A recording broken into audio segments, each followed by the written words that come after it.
Isa to sa mga favorite budol ko sa TikTok. Portable blender siya tapos wireless pa. Kasama na rin yung charger pag binili mo tapos may 4 blades siya.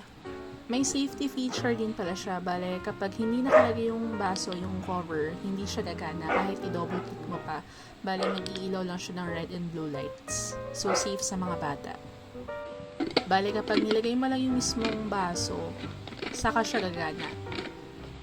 So para gumana, double click mo lang. Yung malupit pa rito, pwede mo pa siyang gawing takip.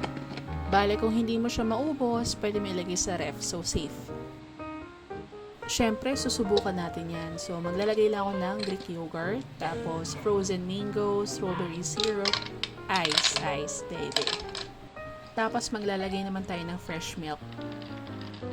Then, tatakpan natin, ikot-ikot, tapos double click. Wala pang 1 minute na crush niya na yung lahat. Tapos, ayan, check natin. Tiyanan! Ayun lang, pwedeng gawing takip, tapos straw, boom!